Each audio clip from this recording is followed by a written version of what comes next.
It's raining, it's pouring. The old man is snoring. He went to bed, couldn't get up in the morning. It's raining, it's pouring. The old man is snoring. He went.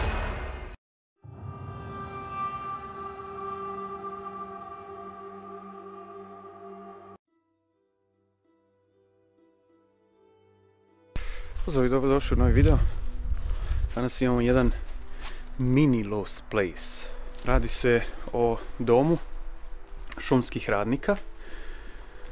Mala kućica koja je napuštena i koja se nalazi u šumi. Ovo će biti vrlo kratak video do duše, ali opet zanimljivo vidjeti šta se to sve skriva po šumama. Idemo vidjeti šta je unutra.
Evo znači kako dom onih šumskih radnika ne bi bio previše usamljen, pošto je kratak video, onda ćemo ujedno s tim napraviti i jedan video o jednom napuštenom otvorenom bazenu koji je u privatnom vlasništvu,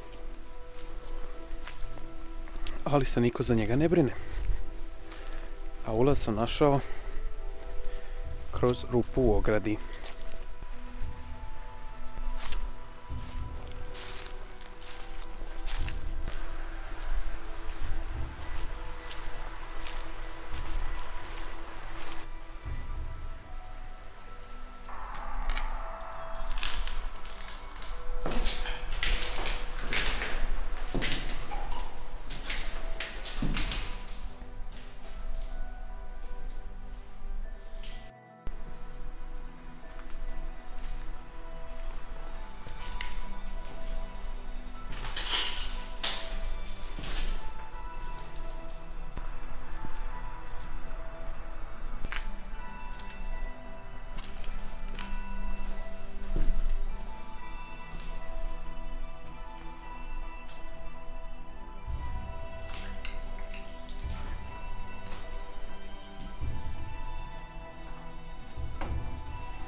Dobro, moram priznat da sam očekivao uništenje, ali ipak ne u ovako velikom obimu. Sva stakla su razbijena, ba na zadnjoj strani naprijed su još čitava nekim čudom, možda zato što je naprijed hotel, jedan se nalazi koji je još u funkciji pa su se možda bojali. Ali ovo je totalno uništenje ovdje, totalno uništenje.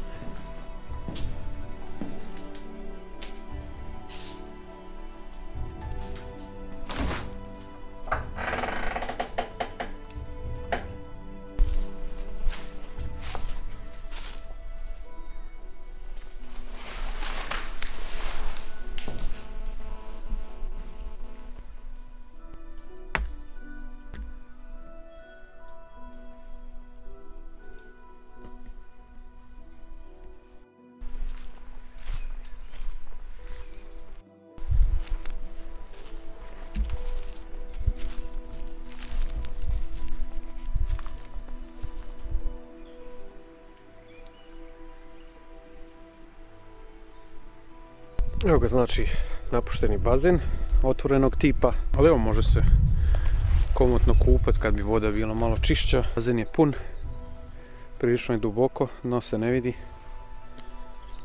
ali eto, skok u vodu. Šalim se, neću skočiti u vodu naravno. Eto ga, danas je bio prilično radni dan što se tiče Lost Place-ova, zaboravljenih mjesta, napuštenih mjesta, kako god. Vidimo se sljedeći put na nekoj novoj lokaciji koja će doći, siguran sam, uskoro. Eto.